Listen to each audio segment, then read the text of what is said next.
오늘 같이 상고하실 말씀 요한복음 7장 25절에서 36절까지입니다. 페이지로 신약 156페이지입니다. 요한복음 7장 25절 예루살렘 사람 중에서 혹이 말하되 이는 저희가 죽이고자 하는 그 사람이 아니냐. 보라, 드러나게 말하되 저희가 아무 말도 아니하는도다. 당국자들은 이 사람을 참으로 그리스도인 줄 알았는가? 그러나 우리는 이 사람이 어디서 왔는지 아노라. 그리스도께서 오실 때에는 어디서 오시는지 아는 자가 없으리라 하는지라. 예수께서 성전에서 가르치시며 외쳐 가라사대 너희가 나를 알고 내가 어디서 온 것도 알거니와 내가 스스로 온 것이 아니로라.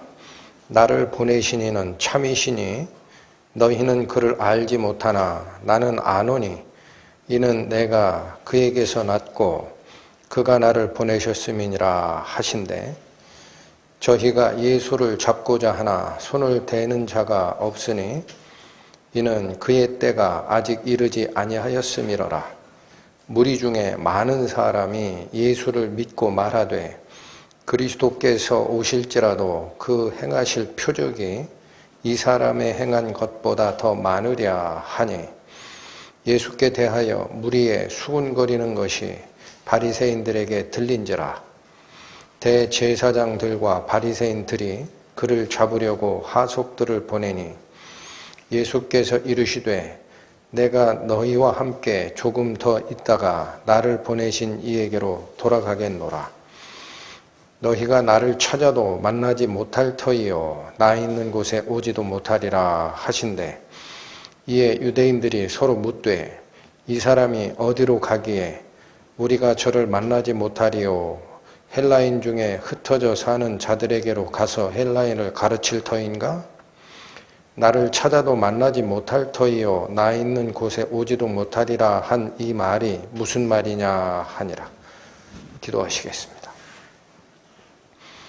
하나님 아버지, 오늘도 저희는 복의 근원 되시는 예수님께서 눈에 보이는 사람의 기원만을 가지고 계신 분이 아니고 하나님의 신적 기원을 가지고 이 땅에 오신 분임을 상고하고자 합니다.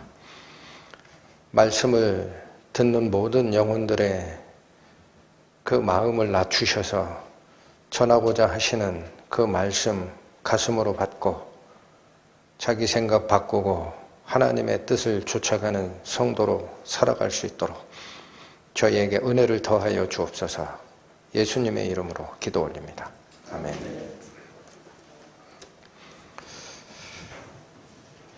지난주와 이번 주는 또 연결된 가르침이 있습니다. 지난주에 살피셨던 14절에서 24절까지 이 말씀은 그 핵심 주제가 뭐냐면 예수께서 가르치시는 교훈, 예수께서 가르치시는 교훈의 근원에 대한 논란이었습니다. 예수님의 교훈이 어디서 나온 교훈이냐라는 논란이 지난주 살폈던 본문의 핵심 주제라면 오늘 살필 이 본문은 예수님 자신에 대한 기원에 대한 논란입니다. 예수님 자신이 출신이 뭐냐라는 논란이 오늘 살피게 될 본문의 내용이 되겠습니다.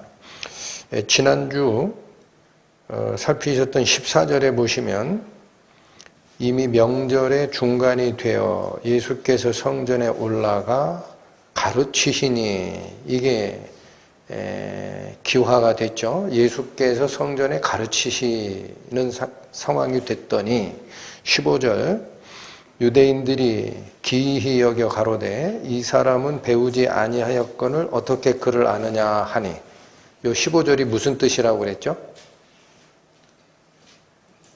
무자격자가 배우지 아니하였다라는 말은 납비 교육을 받지 않았다라는 뜻이다 그랬어요. 그래서 가르치는 교육을 받지도 않은 자가 어떻게 글들을 아느냐, 이건 문자를 안다는 게 아니라 성경책을 해설할 수 있느냐라는 논란이었다라는 거예요. 무자격자가 어떻게 성전에서 가르침을 베풀 수 있느냐, 이 말에 대한 답변이 16절이었었죠. 예수께서 대답하여 가라사대 내 교훈은 내 것이 아니요 나를 보내신 이의 것이니라. 그러니까 예수께서 베풀어 주시는 교훈의 출처가 지난주에 살폈던 핵심인데, 예수님은 내 교훈이 아니다 그러시죠. 어디서 받은 거다? 나를 보내신 하나님이 가르쳐 주신 교훈이다. 그래서 이 부분을 아주 깊게 설명을 하셨습니다. 뭘 가지고? 안식일 규정을 가지고. 그래서 유대인들은 율법 규정을 종교 의식으로 지키려 했지 그 본래 뜻을 살피지 않았다라는 얘기입니다. 그래서 예수께서는 이 안식일 논쟁을 통해서 설명을 하시면서 바로 성경에 기록되어 있는 그 모든 내용은 외모로 판단하면은 착각하기가 딱 좋지만 공정한 판단의 기준을 가지고 판단할 때라야 그 하나님의 뜻을 알 수 있다. 그래서 24절에 이렇게 끝났습니다. 외모로 판단하지 말고 공의의 판단으로 판단하라 하시니라. 자, 그런데 문제는 예수께서 바리새인 율법사들이 그렇게 중요하게 여겼던 안식일 규정을 가지고 안식일의 본뜻이 무엇인지를 풀어서 설명을 하셨더니 반응이 어떻게 나온 거죠? 그게 오늘입니다. 반응이 예수님께서 설명하신 그 안식일 규정의 참뜻에 대해서 성전에서 이의를 제기했던 어떤 당국자들도 그 말씀에 당신 말이 틀렸소라고 이의 제기를 할 수 없었다라는 겁니다. 왜 그래요? 율법을 주신 게 하나님이시고 예수님은 그 하나님의 뜻을 다 알고 오신 분인데 거기에 어떻게 토를 달겠습니까? 그런데 오늘부터 살피실 25절은 그래서 당국자들이 아무 말을 못하고 있을 때, 다시 얘기합니다. 율법의 전문가들이 그 예수님의 가르침에 대해서 토를 달 수가 없을 때 다른 사람들이 감정적으로 들고 일어난 겁니다. 뭘 가지고 트집을 잡느냐면 예수님의 가르친 교훈에 대해서 트집을 잡을 수 없으니까 이번에는 예수님의 출신 성분을 가지고 물고 늘어진 겁니다. 보십니다. 25절.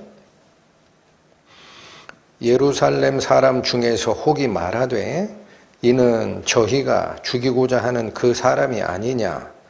보라, 드러나게 말하되 저희가 아무 말도 아니하는도다. 당국자들은 이 사람을 참으로 그리스도인 줄 알았는가?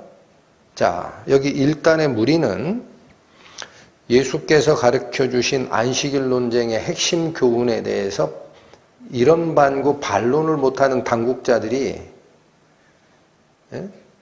비난받아 마땅하다라는 생각을 하는 거예요. 그래서 뭐라고 얘기하는 겁니까?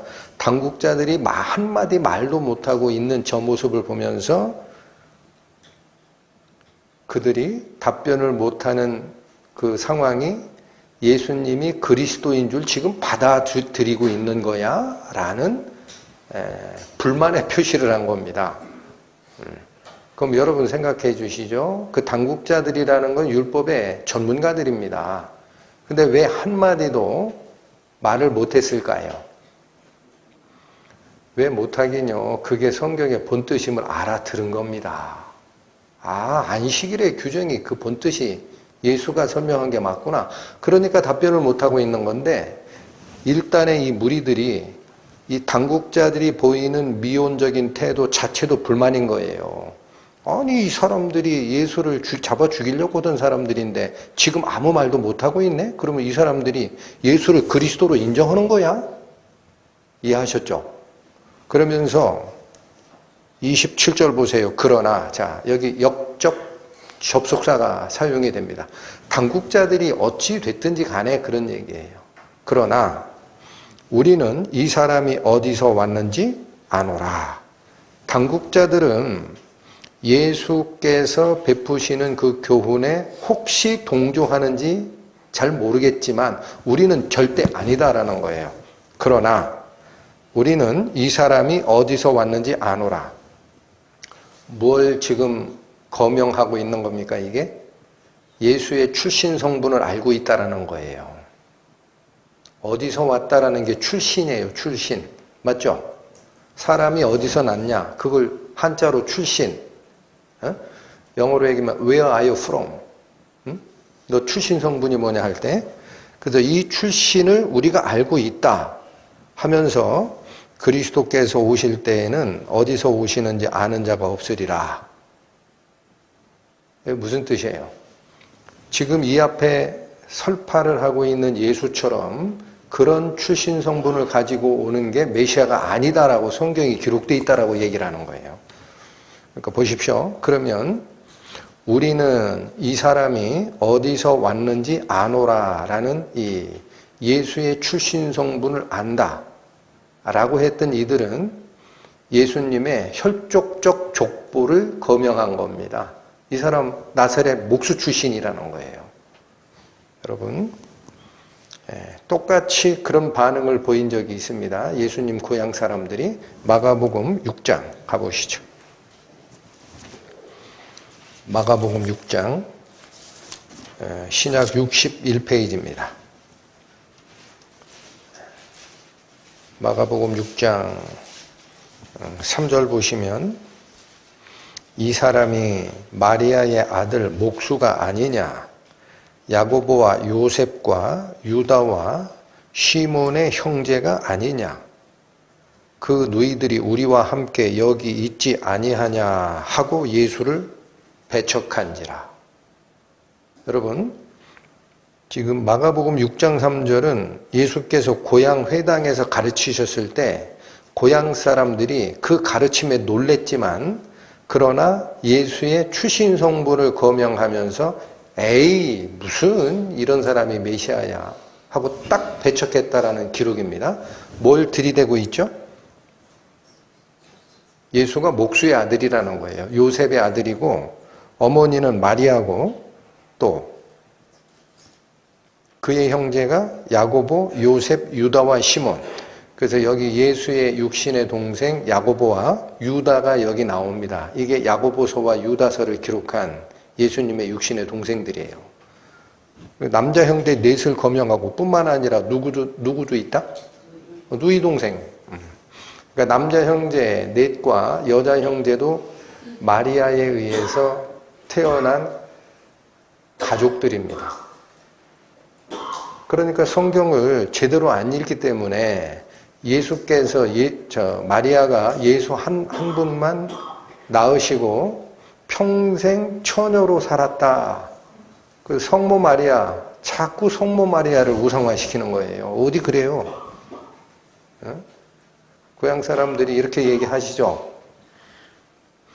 이 육신적 출신, 혈족적 족보를 오늘 본문이 얘기하는 성전에서 논란에 쌓여있던 유대인 중에 어떤 사람들이 우리가 이 사람은 어디서 왔는지 아노라 라는 말이 그 말인 겁니다. 본문으로 돌아오시면 요한복음 7장 27절 그러나 우리는 이 사람이 어디서 왔는지 아노라. 예, 이 사람 출신 성분 다 알고 있다라는 거예요. 갈릴리 나사렛 사람이라는 거예요. 목수 아들이라는 거예요. 그런데 그 출신 성분이 이 사람들이 알고 있는 성경 지식과 맞지가 않다라는 얘기를 하는 거죠.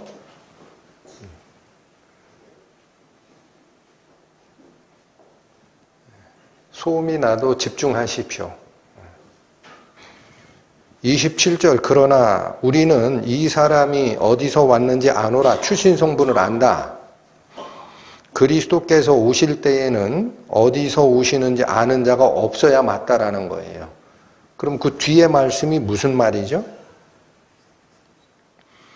메시아가 오실 때 누구 아들 형제도 넷이나 낳고 누이도 있고 한 그런 집에 평민으로 툭 오게 돼 있다라고 성경이 기록하느냐, 갑자기 온다라고 돼 있느냐라는 건데, 성경에 보면 메시아는 갑자기 오신다라고 돼 있습니다. 그래서 예수님의 출신 성분을 가지고 이 사람은 메시아가 될 수 없어 라고 주장한 거예요. 그러면 그 근거 기록이 어디 있느냐? 말라기 3장입니다. 구약 1329페이지 가보시죠. 말라기 3장, 구약 성경의 맨 마지막이죠.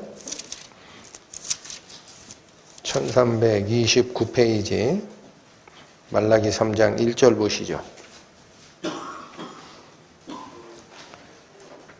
만군의 여호와가 이르노라 보라 내가 내 사자를 보내리니, 여기 사자라는 것은 특사를 얘기합니다. 하나님의 뜻을 이루어낼 심부름꾼 특사. 내가 내 특사를 보내리니 그가 내 앞에서 길을 예비할 것이요. 또 이게 다시 반복하는 거예요. 너희의 구하는 바 주가 호련히 그 전에 이 말이니. 여러분, 말라기 3장 1절은요, 여호와 하나님께서 하나님의 뜻을 실행할 특사를 하나를 보낼 거다라는 겁니다. 그래서 그 특사가 가면 하나님의 길을 닦고 올 것이다. 하나님의 사랑과 공의를 완성시키고 올 것이다 라고 얘기를 했는데, 또라는 말은 그 말을 2번 반복하는 겁니다. 하나님의 특사가 온다니까 뭐 선지자 하나 보내시는가 보다 이렇게 생각하기 쉽죠. 근데 또 너희의 구하는 바 주가 호련히 그 전에 임하는 상태가 되리라. 이게 뭐예요? 너희가 바라고 고대하던 너희의 주 메시아가 어디에 호련히 임하리라? 그 전 성전에 갑자기 나오시게 된다.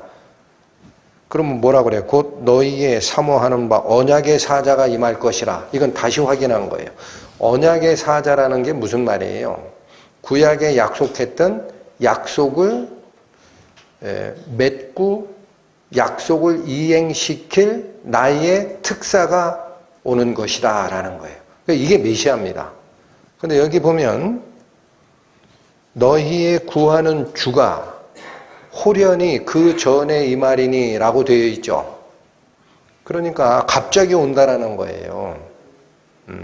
오늘 본문으로 돌아오시면 결국 이게 무슨 말이냐면요, 이런 얘기입니다. 예수께서 당신의 교훈이 하나님께서 알려주신 교훈이다 라는 얘기를 예를 든 것이 안식일 규정에 대한 본뜻이었습니다. 그래서 다 설파를 했더니 유대 당국자들은 입이 봉해졌어요. 왜 봉해졌다? 율법적으로 정확한 말씀을 하신 거지. 그렇죠? 그러니까 일단의 무리가 뭐라고 하냐면 당국자를 비난한 겁니다. 이 사람들 보게 예수 오면 잡아 죽이려고 했던 사람들 아니야? 그쵸? 26절 예루살렘 사람 중에 혹이 말하되 이는 저희가 죽이고자 하는 그 사람이 아니냐. 그쵸? 예수 올라오면 잡아 죽인다고 하던 사람들이 왜 말도 못하고 있어? 27절 무슨 뜻이에요?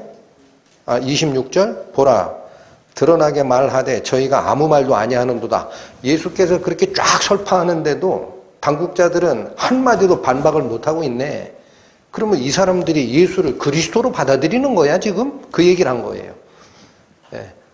당국자들의 미혼적 태도를 25절과 6절로 반박을 하고 나서 이 일단의 무리들은 그러나 27절 당국자들이 헷갈리든 말든 그러나 우리는 확실한 게 있다라는 거예요. 뭐가 확실하다?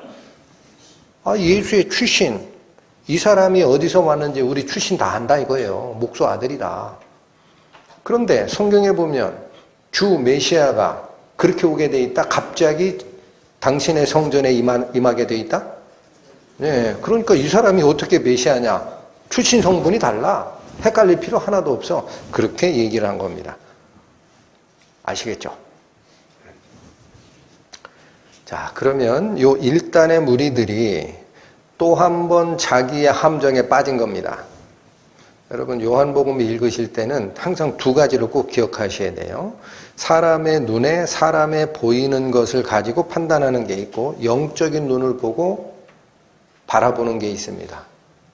근데 이들은 뭘 가지고 예수를 거부한 거죠? 육신적인 족보 가지고. 그런데 이미 지난주에 살피셨던 마지막 절 24절에 예수님이 뭐라고 경고하셨어요? 겉모양, 외모로 판단하지 말고 공의의 판단으로 판단하라.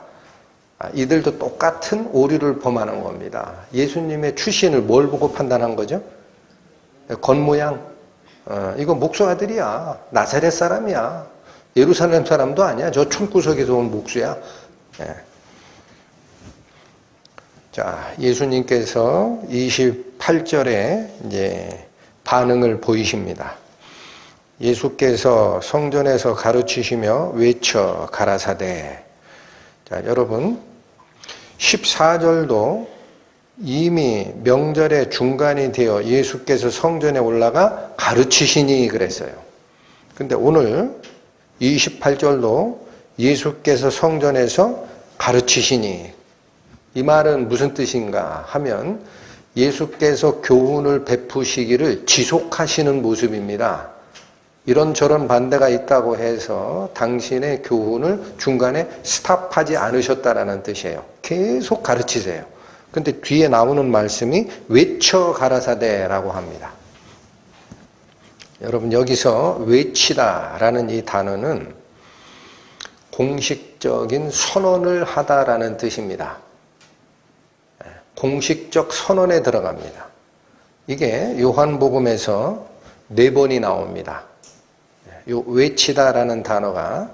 그런데 그 4번 전부 다 어느 때 사용된 공식적 선언이냐? 예수님의 신분에 대한 얘기를 할 때 써요. 예수님의 신분, 이게 도대체 어떤 분이냐? 이 얘기를 할 때 외치다라는 단어를 씁니다. 1장 가보실까요?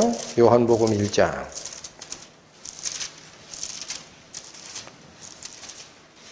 (14절) (15절) 말씀이 육신이 되어 우리 가운데 거하심에 우리가 그 영광을 보니 아버지의 독생자의 영광이요 은혜와 진리가 충만하더라. 이게 성육신하신 예수님에 대한 표현인데 이어지는 15절 보시죠. 요한이 그에 대하여 증거하여 외쳐 가로되, 여기 외치다라는 말 나오죠. 세례 요한이 선언하는 게 있습니다. 내가 전에 말하기를 내 뒤에 오시는 이가 나보다 앞선 것은 나보다 먼저 계심이라 한 것이 이 사람을 가리킴이라 하니라. 세례 요한이 그 말씀이 육신이 되어 우리 가운데 거하신 예수님, 이 예수님을 증거하기를, 외쳐서 증거하기를 뭐라고 증거했죠? 이분은 나보다 앞서 계셨던 분이요 라고 증거했습니다. 그렇죠? 요한이 그에 대하여 증거하여 외쳐 가로되 내가 전에 말하기를 내 뒤에 오시는 이가 나보다 앞선 것이다. 이게 나보다 앞선 분이다. 그 왜 그렇게 표현했느냐? 나보다 먼저 계심이라 한 그 말이 이분을 얘기한 거다라는 거예요. 그러면 여러분 세례 요한보다 예수께서 얼마나 앞서 계셨습니까? 육신적 혈족적 족보로 얘기하면 6개월 앞섰어요. 아니, 말씀을 잘못했는데 요한이 오히려 6개월이 앞서요. 그렇죠? 그러니까 나 뒤에 오신다라고 얘기를 해. 근데 세례 요한은 이분은 나보다 먼저 계신 분이라 그래요. 그러면 세례 요한이 공포한 예수님의 출신 성분은 출생의 순서가 아니죠. 그럼 뭘 보고 이렇게 얘기했을까요? 예수님이 누가 어떻게 바뀌어서 오신 분이라고 그래요? 바로 위에 14절. 말씀이 육신을 입고 이 땅에 오신 분. 그러니까 이분의 출신은 혈족적 족보가 아니라 이분의 본래 출신 성분은 말씀이셨던 분이다. 그 말씀이 언제부터 계셨어요? 1장 1절 태초에 말씀이 계시니라. 아, 이분은 태초부터 계셨던 하나님이구나. 말씀의 하나님이구나 라고 선언할 때 이 말이 쓰였다는 거예요. 오늘 본문으로 오시면 7장 28절이 두 번째 외치다라는 본문입니다. 예수께서 성전에서 가르치시며 외쳐 가라사대 너희가 나를 알고 내가 어디서 온 것도 알거니와 내가 스스로 온 것이 아니라 나를 보내신 이는 참이시니 너희는 그를 알지 못하나 나는 아노니 이는 내가 그에게서 났고 그가 나를 보내셨음이라. 한마디로 요약하면 뭐예요? 나는 나의 출신 성분은 스스로 온 게 아니라 보내신 분이 있으셨기 때문에 내가 파송되어 온 거야. 자, 한 번 더 7장 38절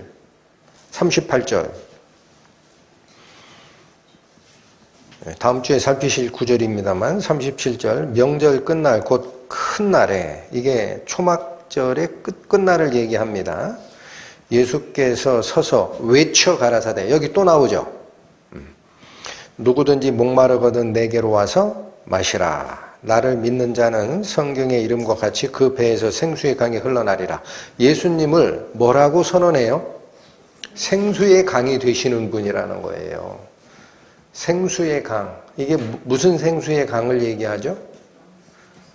우리 앞에서 배웠던 사마리아 여인과 우물가에서 대화할 때 이 물을 먹는 자마다 목마르려니와 내가 주는 물은 그 속에서 영생하도록 솟아나는 샘물이 되리라. 이해하셨죠?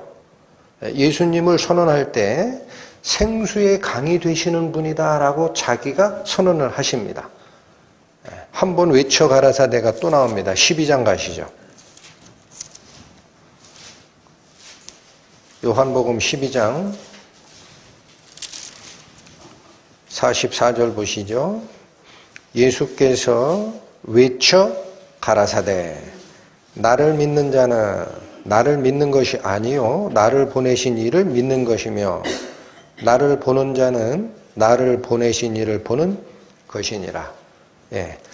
그 요한복음에서 나오는 네 번의 이 공식적 선언, 외쳐 가라사대의 마지막에 이 말씀은 무슨 얘기냐면 하나님을 믿는 것과 나를 믿는 것이 같다라는 거예요. 다시 얘기하면 하나님과 동등하게 믿음의 대상이 되는 분이 그리스도 나다라는 겁니다. 네 번의 외침이 다 뭐를 가르칠 때 사용이 된다? 예수님의 신분입니다. 자, 그래서 오늘 본문으로 다시 돌아오십니다. 요한복음 7장 28절 예수께서 성전에서 가르치시며 외쳐 가라사대 너희가 나를 알고 내가 어디서 온 것도 알거니와 내가 스스로 온 것이 아니로라. 여러분 여기 너희가 나를 알고 내가 어디서 온 것도 알거니와 곧 바로 다음에 그러나라는 접속사를 적어주세요. 번역이 안 돼 있습니다 지금. 자, 이게 아주 굉장히 재미있는 구조입니다. 성경은 그래서 하나님께서 성령의 감동하심으로 쓰게 하는 것 같아요. 어떤 경우라도 저는 그걸 확신합니다. 무슨 말씀이냐면 여기 잘 보시죠. 지금 혹간의 무리들이 25, 26절은 뭘 얘기하느라 썼다 그랬어요? 당국자들이 예수를 잡아 죽이겠다라고 마음먹었던 이 사람들이 왜 한마디도 반박을 못하고 앉아있어? 저 예수라는 사람을 메시아로 받아들이는 거 아니야? 그런데 27절 그러나 우리는 절대 받을 수 없다. 왜 절대 못 받겠다? 예수의 출신 성분을 아는데 그건 메시아가 그렇게 오도록 돼 있는 거랑 다르다라는 거예요. 이게 그러나로 연결돼 있죠. 그렇죠? 근데 예수님 답변도 그러나로 연결돼 있어요. 무슨 얘기냐? 너희가 나를 알고 내가 어디서 온 것도 알거니와 그러나 답변이 그렇게 나가는 겁니다. 그러나 나는 스스로 온 것이 아니요 참이신 보내신 분에 의해서 파송되어 온 거야 라는 말이라는 거예요. 이해하셨어요?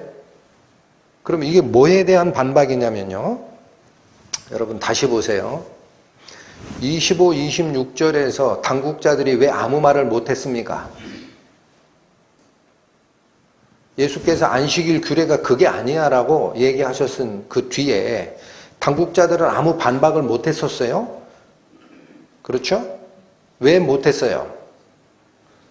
예수께서 마지막에 경고하신 외모로 판단하지 말고 공의의 판단으로 판단하라 라는 그 말씀에 입각해서 예수가 설파하신 안식일의 규정을 살폈더니 예수님 말씀을 반박할 게 아무것도 없었거든. 그러니까 율법을 아는 당국자들이 예수님의 가르침에 가르침이 들어왔을 때 말씀 속으로 들어가는 모습이었어요. 그러니까 반박이 안 되는 거예요. 그런데 그거를 그러나라는 역접 접속사를 사용하면서 일단의 무리들은 어디로 끌고 간 거예요? 헷갈리지 마라. 예수 말에 헷갈리지면 안 돼. 이 사람의 출신 성분이 확실한데 왜 엉뚱한 거 보려고 그래? 우리는 이 출신 성분 알아. 우리는 절대 못 받아. 그렇게 얘기한 거예요. 아시겠죠? 그러니까 여기 다시 보세요. 당국자들은 예수님의 가르침 속에 있는 영적인 것을 생각하느라 답변이 안 나가고 있는 상태인데 일단의 무리들은 야 그런 거 신경 써. 눈으로 보이는 게 확실한데 왜 자꾸 헷갈려? 이 사람 목수 아들이라니까? 그렇게 한 거예요. 이해하셨죠? 그러니까 예수님은 그대로 받은 겁니다. 이 상황을.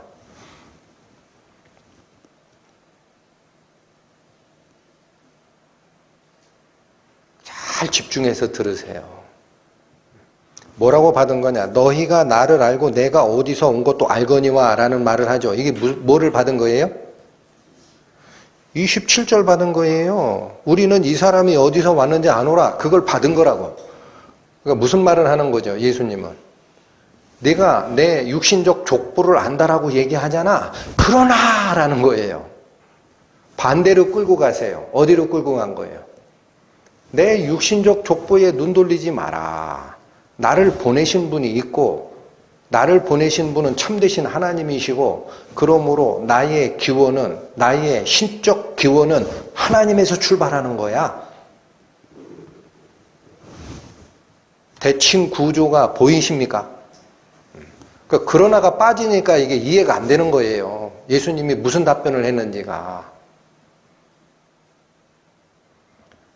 보이셔야 돼요. 그 성경이 그냥 누가 쓴 게 아니에요. 자꾸 말씀을 드리지만 성경을 기도하고 연구하고 그 안으로 들어가 보면은 앞에 했던 그 사항을 예수님께서 정반대로 지금 뒤집고 계신 거라고. 놀라울 정도로 정확한 거예요. 응? 기도하시고 읽으시라는 거예요. 꼭 성경을 읽으실 때 정반대로 뒤집으신 거다. 자, 그러면 여러분 제일 중요한 게 그겁니다. 지난주에 있었던 유대인들과의 논란은 예수님의 교훈의 근원이 어디냐라는 논란이었다 그랬어요. 근데 오늘 살피고자 하는 이 본문의 논란은 예수 자체에 대한 논란입니다. 예수가 사람이냐 신이냐, 예수가 목수 아들이냐 하나님 아들이냐 그 싸움이라는 얘기예요. 더 중요합니다. 더 중요하다고 여러분들이 믿음을 가질 수 있는 계기가 여기란 말이에요. 네? 그냥 대충 교회 다니고 하는 게 아니라 도대체 예수의 기원이 뭐냐라는 얘기를 지금 하시는 거 아니야. 예수님은 간단하게 얘기하셨죠. 내가 스스로 온 것이 아니요 나를 보내신 이는 참이시니 너희는 그를 알지 못하나 나는 아노니 이는 내가 그에게서 났고 그가 나를 보내셨기 때문이다. 그걸 백날 읽어봐야 뭐 하냐고요. 성경을 백날 읽어봐야. 마음속에서 원함이 있어야 돼요. 원함이. 하나님, 예수님의 출처를 이렇게 얘기하시는데 난 모르겠어요. 저에게 알려주시면 안 됩니까? 기도하시고. 응? 들으셔야지. 매일 오는 주일 설교니까 오늘 무슨 얘기 하나 하고 와서 앉아 계시면 무슨 영화가 있고 은혜가 있습니까? 시냇물은 여전히 흘러가요. 나는 강가에 있는 바위덩어리일 뿐이야. 나를 적시는 물은 없어? 이번 주도 흘러가. 다음 주도 흘러가. 언젠간 적시겠지. 그렇게 하시면 안 된다 이거야.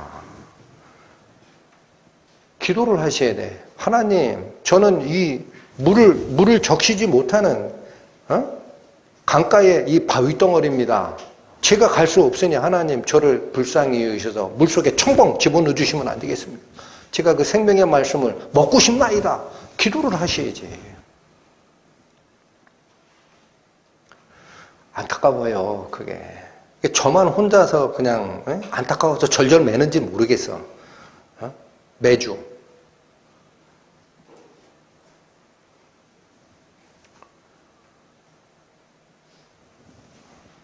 자, 이제 보시죠. 그리스도가 성경에서 어떻게 오게 돼 있느냐를 살피겠다는 얘기예요. 집중하고 들으세요. 아까 이들이 근거를 잡았던 우리는 그가 어디서 온 줄 아노라. 그러나 메시아는 어떻게 오질 않는다? 오실 때에 어디서 오는지 알게 오는 게 아니야 라고 생각했던 그들이 근거를 삼았던 말라기 3장 1절 다시 갑니다. 1329페이지.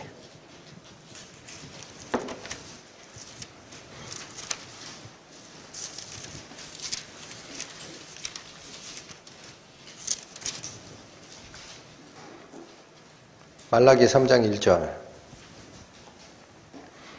만군의 여호와가 이르노라. 자, 이건 말라키라는 선지자에게 하나님이 주시는 말씀입니다. 특히나 3장 1절은 말라키 선지자가 자기 생각을 쓴 게 아니죠. 누구 말을 받아 적는 거예요? 여호와 하나님. 꼭 기억하시고 읽으셔야 됩니다. 만군의 여호와가 이르노라. 보라, 내가 내 사자를 보내리니. 이 말이 무슨 뜻이에요? 메시아가 올 때는 스스로 온다. 하나님의 파송을 받아온다. 꼭 기억하시기 바랍니다.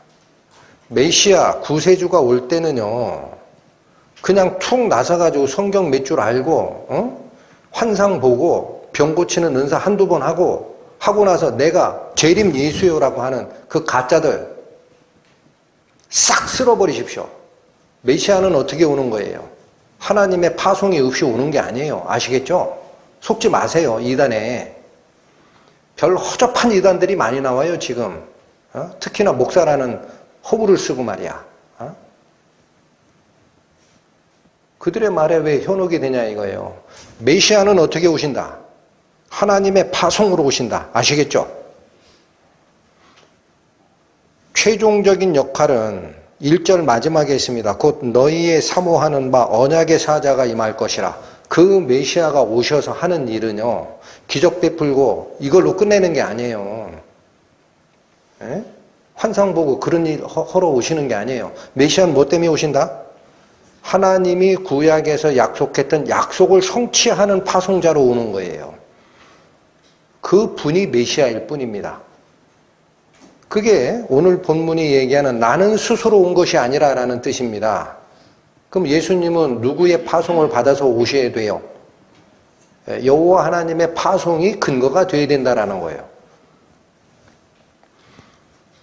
자, 미가서 또 보시죠.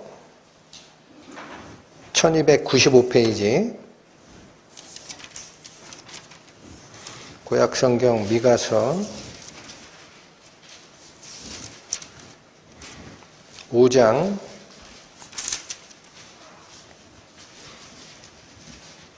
2절 보세요. 2절. 베들레헴 에브라다야, 너는 유다 족속 중에 작을지라도 이스라엘을 다스릴 자가 내게로 나올 것이라. 여러분, 베들레헴 동네를 설명하는 문구인데, 베들레헴 에브라다야, 너는 유다 족속 중에서 작을지라도 이스라엘의 어떤 성들 중에 결코 큰 성이 아닙니다. 작은 성 중에 하나인데 뭐라고 하느냐? 이스라엘을 다스릴 자, 이스라엘을 통치할 자가 내게서 내게로 나올 것이라 이렇게 얘기합니다. 그럼 이게 이스라엘을 통치할 어떤 임금이나 총독이나 이런 사람을 얘기하는 걸까? 하고 다시 봤더니 그의 근본은 어디라고 그래요? 상고. 이건 위쌍자 옛고자입니다. 가장 옛날에라는 뜻이에요. 이 상고라는 말이 아주 옛날에, 제일 위에 있는 옛날에, 또 태초에니라. 이 태초가 뭐죠? 시작전부터 있다는 거예요. 그러니까 여기 다시 보시죠. 메시아, 이스라엘을 다스릴 자가 어디서 난다? 베들레헴. 예, 이거 구약에 예언된 거예요. 베들레헴에서 태어나신다. 근데 이분은 언제 태어날지 모르지만 사람의 아들이 아니다라는 거예요. 육신적 혈족적 족보로는 베들레헴 유다족 속에서 나와요. 그러나 이분의 원래 출신은 어디다? 아주 옛날 세상이 시작되기도 전 태초에 계셨던 분이 오는 거야 라는 얘기입니다. 그래서 예수님 어디서 태어나셨어요? 베들레헴에서 태어나셨어요. 베들레헴. 이건 시간이 없어서 제가 말씀으로 설명을 드릴게요. 누가복음 2장에 가보면 그 내용이 나오는데 원래 예수님의 어머니 아버지 뻘인 마리아와 요셉은요 나사렛에서 살았어요. 나사렛. 그래서 사람들이 예수를 나사렛 사람이라고 합니다. 근데 희한하게도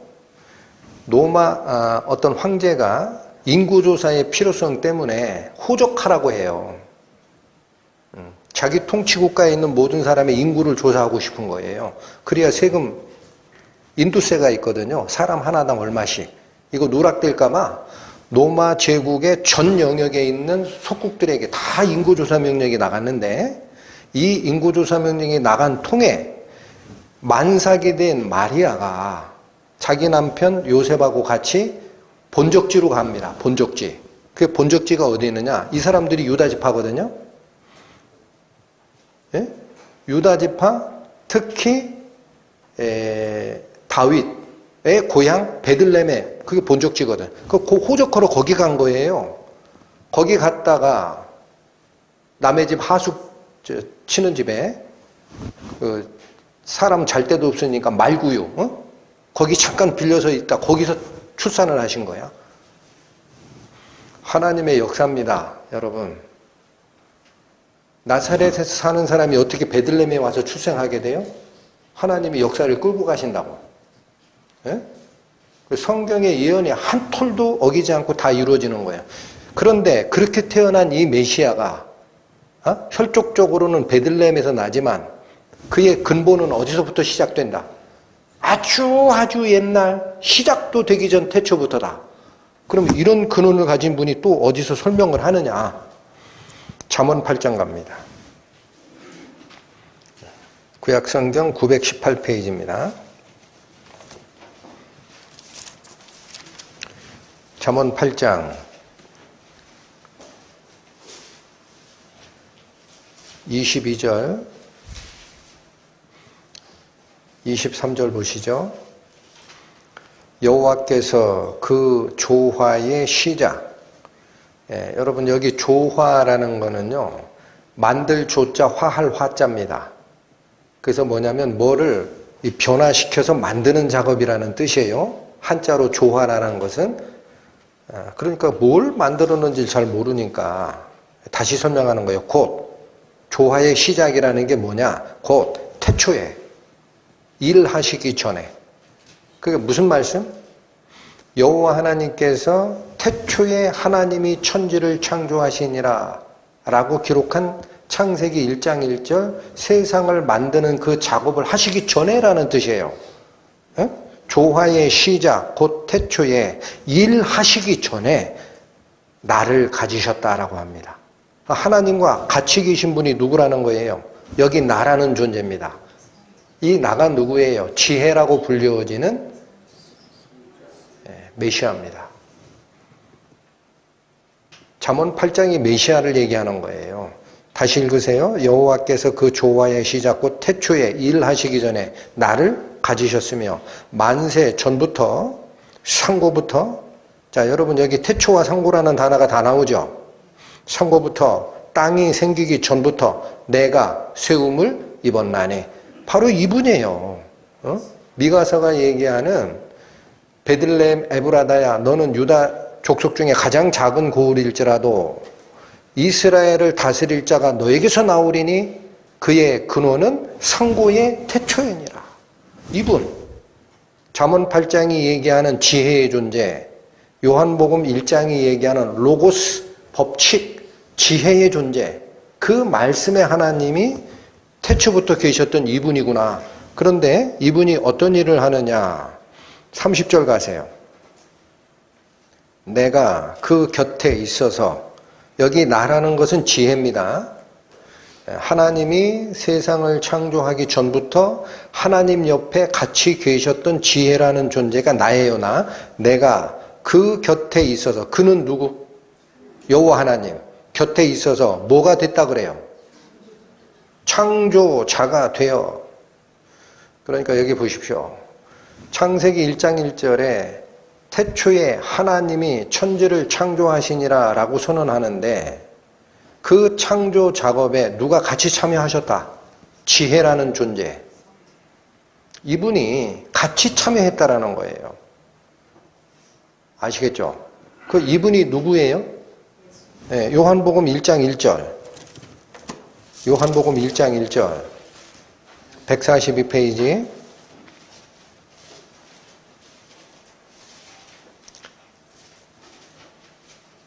신약 142페이지 요한복음 1장 1절. 태초에 말씀이 계시니라. 이 말씀이 하나님과 함께 계셨으니. 잠언 8장하고 똑같죠? 여호와 하나님께서 조화의 시작, 곧 태초에 일하시기 전에 나를 가지셨으며, 그 내가 그의 곁에서 창조자가 되었다 라는 표현이 요한복음 1장 1절과 똑같이 메아리로 화답을 하는 겁니다. 태초에 말씀이 계시니라. 이 말씀이 혼자 있었어요? 하나님과 함께 계셨어요? 예, 여러분 잘 보세요. 똑같이 두 분이에요. 표현하는 게 두 존재라고. 그런데 이 말씀을 그럼 여기서는 뭐라고 하느냐? 지혜라고 안 해. 이 말씀은 곧 누구라? 예, 그분이 하나님이셨다라는 거예요. 그러면서 2절 뭐예요? 그가 태초에 하나님과 함께 계셨고, 3절 만물이 그로 말미암아 지은 바 되었으니. 여러분, 요한복음 1장 3절이 얘기하는 것은 말씀이라는 이 존재가 다 만물을 지은 그 주체라는 거예요. 그렇죠? 만물이 그로 말미암아 지은 바 되었다. 지은 것이 하나도 그가 없이는 된 것이 없느니라.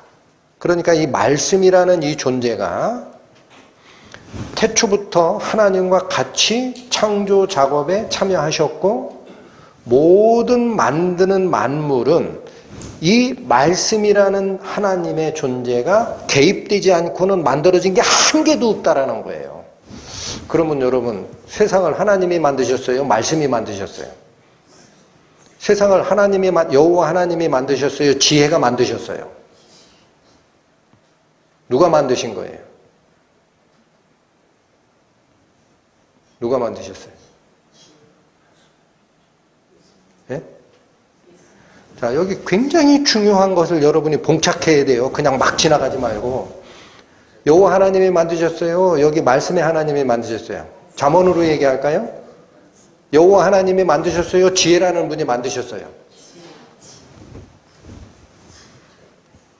두 분이 다 같이 만드셨다고요. 그분이 그분이시라고. 그러니까 아직도 말씀에 대한 대하는 자세가, 말씀을 대할 때 하나님을 대한다는 생각이 없는 거예요. 이 말씀이 하나님이시라고. 같은 분이라고, 그냥. 왜 두 분인데 한 분이야?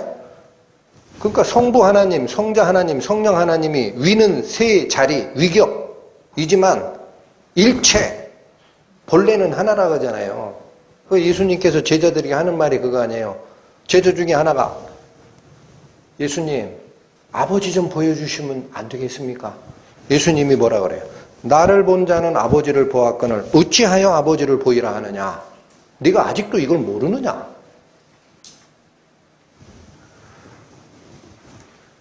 그 희한하게 쏘는 성경이다라고만 생각이 되세요. 마음속에서 아멘 되십니까? 그러면 성경 말씀을 읽으실 때요, 졸 수가 없어요. 그렇잖아요. 여기 하나님이 계신데 어떻게 졸아요? 예? 어떻게 딴 생각을 하냐고. 자, 그러니까 이게 보십시오. 예수 그리스도는 스스로 온 것이 아니요 여호와 하나님의 파송을 받아왔다. 말라기 3장 1절. 그러나 그가 어디서 나오느냐? 왜? 사람의 몸을 쓰고 와야 되니까 베들레헴 에브라다라는 그 마을에서 나오게 되는데, 그러나 그의 근원은 사람이 아니다. 상고 태초다.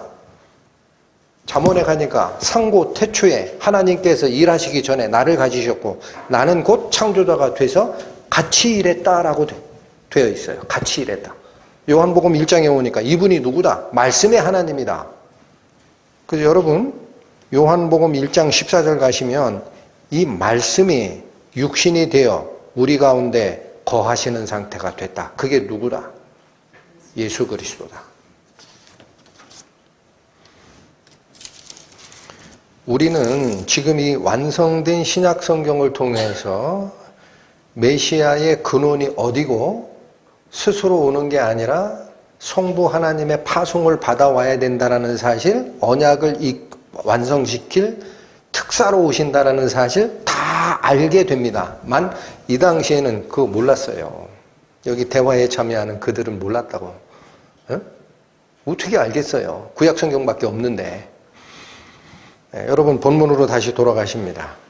30절.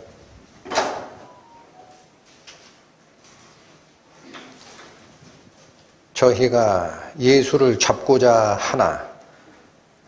여기 잡고자 하나라는 이 말은요, 잡기를 원했으나라는 뜻입니다. 잡고 싶었다라는 거예요. 저희가 예수를 잡고자 하나 손을 대는 자가 없으니 이는 그의 때가 아직 이르지 아니하였음이라. 여기 저희가 누굴까요? 유대 당국자들 아닙니다. 아까 25절과 26절이 유대 당국자들이 예수 올라오면 잡아 죽이겠다라고 얘기한 사람들인데, 예수님 말씀에 이런 반구 반론을 못하는 모습을 보고 비난했던 사람들이 있어요. 27절. 그러나 우리는 안다. 예수가 어디서 왔는지 그 사람의 출신 성분 다 아는데 메시아는 그렇게 오게 돼 있지 않아? 라고 했던 그들이 예수께서 스스로 온 게 아니라 하나님 참이신 그분이 파송받아서 온 거야 라는 얘기를 했을 때 이들은 드디어 도저히 못 참겠다라는 거예요. 들을 필요도 없다. 저건 신성모독이다. 그래서 그들이 예수를 잡으려 했다라는 거예요. 이거는 당국자들이 어떤 태도를 취하든지 간에 더는 두고 볼 수 없다. 우리가 나서자라는 모습입니다. 이들이 돌아왔어요? 더 반발해요? 더 반발합니다. 원래 그런 겁니다. 하나님의 말씀이 선포가 되죠. 육신적인 시각으로 바라보는 자는요, 예수님의 육신의 족보 가지고 메시아 아니다라고 쳐냈잖아요. 그들은 영원히 그 속에서 매몰돼요. 성경을 그래서 경외심을 가지고 보셔야 됩니다. 영적인 눈으로 자꾸 바라봐야 되고 잘 모르겠으면 기도하셔야 됩니다. 하나님 이 뜻 알려주십시오. 제가 무지 목매하오니 흘러가는 강가 옆에 바위로 남겨놓지 마시고 저를 들어서 물 속으로 집어넣어서 그 은혜의 물이 저를 흠뻑 적시고 가게 은혜를 베풀어 주소서. 기도하셔야지. 거기 계속 있어 보세요. 그 바위가 어떻게 물을 만나요? 예? 절대 못 만나요. 여러분, 그래서 하나님은 무소부재하시고 불가능이 없으세요. 내가 진정 마음으로 기도하죠. 하나님이 왜 안 들어주십니까? 안 하니까 안 들어주지. 안 하니까. 이제나 저제나 언제 홍수나면 한번 나를 딱 적시고 가겠지 뭐. 그렇고 기다리시려고?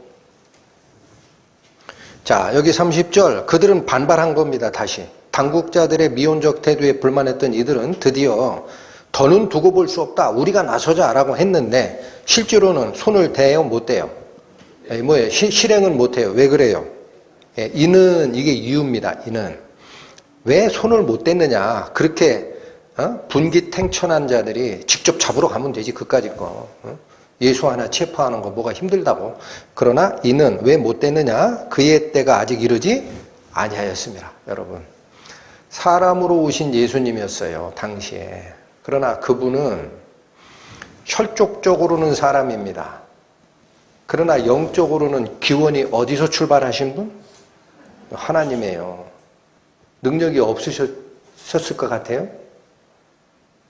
여기 말고요. 마지막에 예수님께서 유월절날 잡혀 돌아가시기 전에, 잡히시기 전날 겟세마네 동산에서 기도하다가 날이 새울 때쯤 가룟 유다가 대제사장들하고 짜서 그들의 성전 수비대로 보입니다. 걔네들 데리고 와가지고 체포할 때도 있죠. 체포하려면 할 수 있을 것 같아요? 못해요. 성전 수비대원들이 왔어요. 한 50명 왔다고 치자고. 창 들고 망치 들고 왔어. 예수 하나 잡으려고. 그 아무것도 아니죠. 그 목수의 아들, 그죠? 그 힘이 세봐야 얼마가 세요. 목수질 해봐야 얼마. 나는 창 다루는 데가 10년이야. 못 잡아요, 잡아요? 못 잡아요. 못 잡는다고. 하나님 아무나 체포 못해요.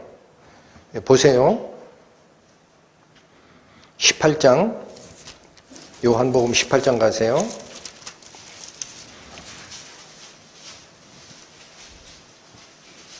(179페이지입니다) 3절에서 8절 보십니다. 3절, 유다가, 이 유다는 가룟 유다입니다. 예수님을 팔아버린 가룟 유다가 군대와 및 대제사장들과 바리새인들에게서 얻은 하속을 데리고, 이게 부하라는 뜻이에요. 부하. 이게 아마 성전 수비대였을 겁니다. 데리고 등과 회와 병기를 가지고 그리로 오는지라. 예수께서 그 당할 일을 다 아시고 나아가 가라사대, 예수님 물러나요, 앞으로 가세요. 당당하게 나갑니다. 너희가 누구를 찾느냐. 5절, 대답하되 나사렛 예수라 하거늘 가라사대 네로라 하시니 나다. 니들이 찾는 나사렛 예수가 나다 하시니라. 그를 파는 유다도 저희와 함께 섰더라. 6절, 예수께서 저희에게 나다 하실 때에 저희가 물러가서 땅에 엎드러지는지라. 여기 잡아요, 못 잡아요? 하나님의 권위가 드러나면은요, 사람들은 벌벌 떠는 거예요. 땅에 엎드러졌어요. 그냥 체포로 온 군대가 싸그리.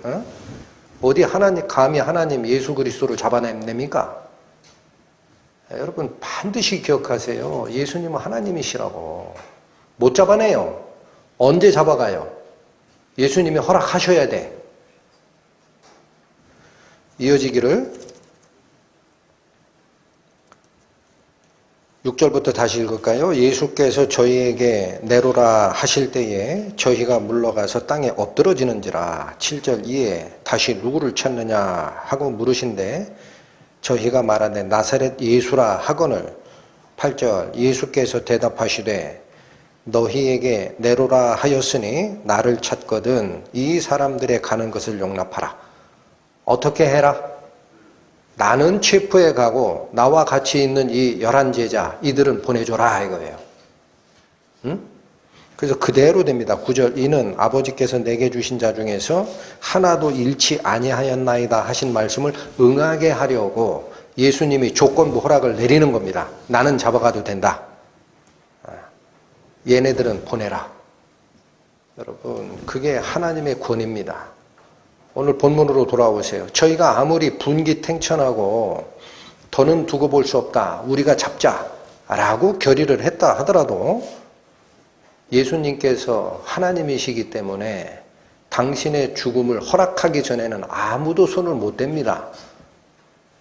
본문으로 오세요. 7장 30절 이런 상태가 됐고 31절, 무리 중에 많은 사람이 예수를 믿고 말하되 그리스도께서 오실지라도 그 행하실 표적이 이 사람의 행하는 것보다 더 많으랴 하네. 자, 여기 다행히 많은 무리, 대부분의 사람들은 그 분기탱천에서 우리가 예수를 잡자 했던 사람들과는 반대로 행동합니다. 반대로. 무리 중에 많은 사람이 예수를 어떻게 해요? 믿었어요. 왜 믿었어요? 왜 믿었어요? 자, 예수를 직접 잡자라고 했던 그 무리가 주장한 게 뭐냐면요. 당국자들이 예수의 가르침에 안식일 규정의 본뜻을 설명하니까 아무 반발을 못하고 있더라. 그럼 그 사람들이 예수를 메시아로 인정하는 거야 뭐야? 근데 우리는 내가 보기엔 아니야. 이 출신 성분이 이게 딱 얘기를 하는데 뭐 어떻게 이렇게 와 메시아가? 라고 한 것을 다 접어두고 무리 중에 많은 사람은 어디를 본 거냐? 이 예수가 그렇게 시골 촌구석의 목소 아들이지만 메시아가 온다고 치자 이거예요. 약속된 메시아가 왔다고 치자. 그럼 그 메시아가 행하는 기적이 있을지라도 이 사람만큼 할 만한 메시아가 오겠냐? 그러니까 뭘 본 거예요? 증거를 본 거예요. 증거. 믿음은 아직 없어요. 이 무리가. 그런데 자기들이 알고 있는 상식으로 보면 메시아가 오더라도 이 예수께서 지금까지 베푸신 기적을 베풀 만큼은 아닐 거다. 그러니까 뭐예요? 이 사람이 메시아 아니냐라는 거지. 어떤 기적 베풀었죠? 오병이어로 5,000명 먹였잖아요. 해봐 그러면. 메시아가 와서 해봐. 되나? 응? 마음이 돌아간 자가 있었어요. 자, 저는 이 말씀 준비하면서 어떤 질문이 자꾸 떠오르냐면 왜 똑같은 말씀을 똑같은 장소에서 들었어도 예수를 배척하는 사람이 생기고 예수를 믿어야 된다라는 사람이 생기느냐라는 거예요. 왜 갈라질까? 갈라내는 이유가 있을 거 아닙니까? 이유가. 그럼 여기 많은 사람들은 율법적으로 죄를 적게 졌기 때문에 잡아야 된다라는 사람들보다 죄를 적게 졌기 때문에 그 사람들이 은혜 속으로 들어가는 건가? 여러분 그렇지 않아요. 성경은 뭐라 그래요? 죄가 많은 곳에 은혜가 넘쳤다. 내가 의인을 부르러 온 것이 아니요 죄인을 불러서 회개시키러 왔노라. 오히려 자기가 의롭게 살았다라고 주장하거나 하는 사람은요 하나님 못 만납니다. 결코 못 만납니다. 왜 못 만날까요? 무릎을 안 꿇는데 어떻게 예수님을 만나요? 자기가 옳다는데 왜 무릎을 꿇어요? 예수라는 자한테. 그렇죠? 그것 때문에 갈라진 게 아닐 거다라는 거예요. 그럼 이 둘이 왜 갈라져요?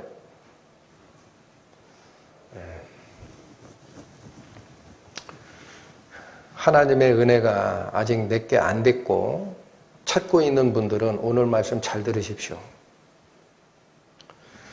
사람들의 이 머릿속에서는요, 여기서 생각하고 여기서 판단하는 게 다인 줄 알아요. 예?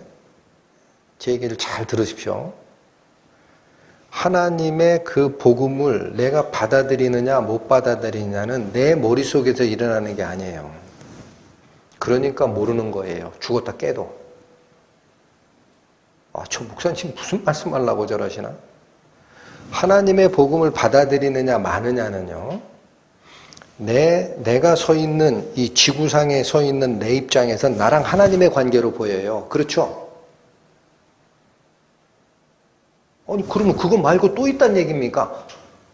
또 있죠. 그걸 아셔야 됩니다. 나라는 영혼을 놓고 잘 들으세요. 나라는 영혼을 놓고 하나님과 마귀 간에 줄다리기가 있어요, 여러분. 이걸 잊어먹으신 분들이 많아. 내가 구원을 받아야 되는 이유는요, 내가 죄를 짓기 때문에 구원을 받아야 되는 게 아니에요. 핵심을 잘 보셔야 돼. 내가 죄를 짓는 이유가 있어. 내가 마귀에게 속해 있기 때문에 죄를 짓는 거야. 내가 마귀 새끼가 돼버렸다고. 원래 누구 자식인데? 하나님 자식인데 마귀에게 유혹돼서 끌려가가지고 이게 됐네. 매일 마귀가 주는 음식을 먹고 있어. 그러니까 너희 아비 마귀가 너희 아비는 마귀이므로 너희도 네 아비들의 욕심대로 행하게 되느니라. 이게 원리입니다. 그럼 내가 구원을 받으려면 어떻게 해야 돼요? 마귀의 속박에서 벗어나야 하나님께 가죠. 그럼 이 싸움이 무슨 싸움이라는 거예요? 영의 싸움입니다. 하나님과 마귀 간의 싸움이에요. 이거 꼭 기억하셔야 돼요.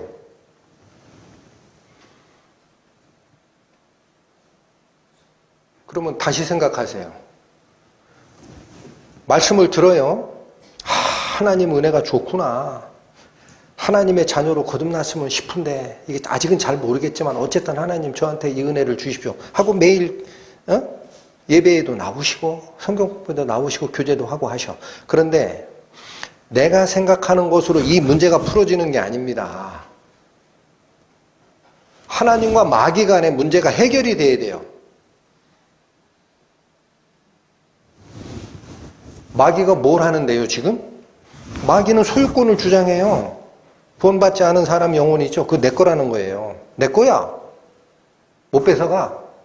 하나님이 마음대로 우격다짐으로 뺏어가면 하나님 불공정한 분이야. 하나님이 그렇게 안 뺏으세요. 우격다짐으로 안 뺏는다고. 문제는 마귀가 하는 말과 하나님이 주시는 말씀이 있을 때 내가 확실한 결정을 내려야 됩니다. 나를 얽어매고 있는 마귀의 사슬을 내가 끊겠다. 나는 싫다. 다시는 여기는 살지 않겠다. 하나님 저를 당신의 자녀로 삼아주시고 당신 밑에서 다시 태어나는 경험을 해주소서. 이 기도가 나오면 마귀가 자기 소유권을 주장을 못하게 됩니다. 그 기도가 마귀의 줄을 끊는 기도입니다. 그게 회개입니다. 그거 없이 예수 그리스도의 속죄사요. 말씀 믿고 잘 알았다고 구원받았다? 그거 지식구원이에요. 저희 말씀사랑교회에서 나가는 설교의 핵심이 그겁니다. 그래서 듣기 힘든 거예요, 여러분들이. 다른 교회는 오기만 하면 다 구원받았다고 하는데 저 목사님은 왜 저래? 그러는 거라고. 천상에서 풀리지 않으면 구원은 없어요. 제 얘기가 아닙니다. 여기 보시죠. 고린도 후서 보세요. 고린도 후서. 고린도 후서 4장 289페이지.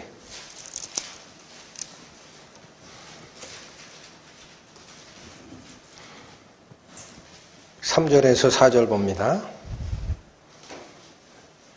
다들 찾으셨죠? 고린도 후서 4장 3절. 만일 우리 복음이 가리웠으면 망하는 자들에게 가리운 것이라. 여러분 이 구절 하나만 놓고 생각해 보세요. 복음이 누구에게 다 열려 있어요? 일부에겐 가려져 있어요. 아멘 하시죠? 복음이 다 열린 것 같죠? 그러니까 내가 이 성경 말씀 듣고 내 이 머릿속에서 그렇습니다 하면 되는 것 같죠? 아니라는 거예요. 복음이 가려졌어요. 에? 그럼 누구에게 가려진 거냐 이거야. 4절 그 중에 이 세상 신이 믿지 아니하는 자들의 마음을 혼미케 하여. 여러분 여기 잘 보십시오. 믿지 아니하는 자들이라는 것은 불신자입니다. 아직 하나님의 자녀로 거듭나지 않은 자예요. 이 믿지 아니하는 자들의 마음을 누가 혼미케 한다? 이 세상 신이 있다라는 거예요. 예? 여러분 가슴을 열고 잘 들으셔야 돼요. 아직 믿음의 단계에 못 간 사람들은요. 이 세상 신이 맡고 있는 게 여기 혼미케 하다라는 이 단어 있죠. 이 단어의 원래 헬라어의 뜻은요. 블라인드를 치다라는 단어입니다. 블라인드 친 거 보이시죠? 블라인드 치면은 햇빛이 들어와요? 못 들어와요? 예? 혼미케 하다라는 단어가 블라인드 치다라는 단어라고요. 헬라어로. 그러니까 무슨 얘기냐? 똑같은 얘기를 하는 거예요. 3절에 만일 우리의 복음이 가려워진 게 있다면 망하는 자들에게 가려워진 거다. 복음이 다 열린 것 같이 보이나 일부에겐 가려워진 거다. 근데 4절에 가니까 이 세상 신이 불신자들의 마음에 블라인드를 쳤다라는 거예요. 블라인드를 쳤다. 그래서 그리스도의 영광의 복음의 광채가 비치지 못하게 막고 있다. 여러분 블라인드 치면 햇빛 돌아요? 안 돌아요? 예, 얼마나 쉬워요? 예?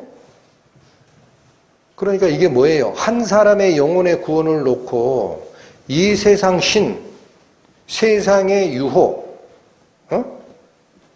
너희가 하나님과 세상을 겸하여 섬길 수 없다 그러죠. 이 세상이 뭐를 우리에게 준다? 육신의 정욕과 안목의 정욕과 이생의 자랑이니 전부 다 아버지께로 온 것이 아니요 세상을 쫓아온 것이라. 그걸 가지고 유혹하는 신이 하나님의 영광의 광채, 복음의 광채가 들어오는 내 마음의 창문을 블라인드를 쳐버렸다고. 그래서 못 믿는 거예요. 다시 보세요. 4절. 그 중에 이 세상 신이 믿지 아니하는 자들의 마음에 블라인드를 쳐서 그리스도의 영광의 복음의 광채가 비치지 못하게 함이니. 그러니까 어떻게 빛을 보겠습니까? 그럼 구원받는 자들은 어떻게 봐요? 6절. 어두운 데서 빛이 비추라 하시던 그 하나님. 이게 누구? 창세기 1장 1절. 태초에 하나님이 천지를 창조하시니라. 땅이 혼돈하고 공허하며 흑암이 깊음에 있고 하나님의 신은 수면에 운행하시니라. 하나님이 가라사대 빛이 있으라 하심에 빛이 있었고 물질 세계를 창조하던 그 하나님이 그 뜻입니다. 물질 세계를 창조했던 그 하나님께서 물질 세계를 창조하기 위해서 빛을 비추시던 그 하나님께서 예수 그리스도의 얼굴에 있는 하나님의 영광을 아는 빛을 우리 마음에 비추셨느니라. 이 사람들이 구원받는 거예요. 하나님께서 물질 세계를 창조하실 때 처음에 만든 게 빛이에요. 빛. 그게 어둠을 물러나게 하고 혼돈을 질서로 이끌어내는 촉매제 역할을 하는 게 그 존재입니다. 그런데 하나님께서 이제 우리 마음을 재창조하시기를 원해요. 우리 영혼을 재창조하시기를 원한다고. 그때 하나님께서 그 빛을 우리 마음에 비춰주셔야만 우리가 알게 된다. 뭐를 알게 된다? 6절. 어두운데 빛이 비추시라 하시던 그 하나님께서 예수 그리스도의 얼굴에 있는 하나님의 영광. 여기가 하나입니다. 하나. 예수 그리스도의 얼굴에 있는 하나님의 영광. 이걸 아는 자가 구원받은 자예요. 예수 그리스도의 얼굴에 있는 하나님의 영광. 무슨 뜻일까? 예수가 혈족적 족보를 가진 나사렛 목수 아들이라고 생각하는 자에게는 빛이 안 비친 거예요. 사람으로 보이잖아요. 근데 아니야. 그 예수의 얼굴에 뭐가 있어요? 하나님의 영광. 그게 무슨 소리예요? 하나님께서 파송하여 보내신 당신과 똑같은 존재, 성령을 가지고 잉태하신 성자 하나님이었다라는 사실. 이걸 알게 되는 빛을 우리 어디에 비췄다? 그게 통과가 안 된 것은요, 지식구원입니다. 여러분, 가만히 있지 마시고 각자 인생에 남아있는 하나님의 기회가 얼마인지 우리는 모릅니다. 내일 당장 데려가실 수도 있어요. 긴급하게 하나님께 무릎 꿇고 기도하셔야지. 하나님, 저도 예수 그리스도의 얼굴에 있는 하나님의 영광 아는 빛을 제 마음에 비춰주십시오. 하나님이 요구하는 게 있을 거예요. 그 기도를 하게 되면 네가 가진 거 다 포기할 수 있냐? 물어보실 겁니다. 그 뭘 포기하라는 얘기인지 아세요? 사람들은요, 예수 그리스도를 믿는 거를 종교로 알기 때문에 교회 다니고 뭐 하면 복 받는 줄 알아. 복이 뭔 줄 아세요? 엊그제 우리 금요 성경 공부 음성 파일 들으셨어요? 복은 무릎 꿇는 거예요. 무릎 꿇다라는 것과 복을 주다라는 게 히브리어로 같은 단어입니다. 하나님께 복 받는 방법 하나밖에 없어요. 내가 아는 게 하나도 없습니다. 하나님 뜻이 가장 선하십니다. 하나님께서 모든 걸 하실 수 있으십니다. 그러므로 나에 관한 모든 것을 당신께 드리오니 당신이 선하신 뜻대로 나를 인도하여 주옵소서. 그 밑에 딱 무릎 꿇는 거예요. 그게 복 받는 거예요. 응? 그게 복이라고. 내가 오늘 교회 다니니까 하나님 내 사업 좀 잘 되게 해주시고 우리 아들 대학도 잘 가게 해주고 결혼도 잘하게 해주시고 그게 복인 줄 아시죠? 이걸 왜 요구하실까라는 거예요. 하나님 왜 요구하세요? 여러분 왜 요구하세요? 사탄이 나를 매고 있는 그 포승줄이 그거거든. 그걸 끊어야 하나님이 데려가는 거예요. 그래 내 아들 됐다. 다 포기했구나. 그게 회개입니다. 세상을 향하던 나의 길, 나의 마음, 나의 인생의 목적 다 끊어버리고 여긴 죽음의 길이구나. 내가 낭떠지로 브레이크 고장난 자동차를 몰고 내려가려고 했구나. 돌아서자 하나님께로. 그게 회개입니다. 다시는 안 볼 거다. 이 위계범, 나를 끌고 가던 이 유혹자, 거짓의 아비, 다시는 너하고는 상종 안 하마. 하나님께로 딱 돌아서는 게 회개입니다. 그러면 누가 구해요? 내가 어떻게 구해요? 하나님이 구해 주신다고 그냥. 그건 하나님의 능력이에요.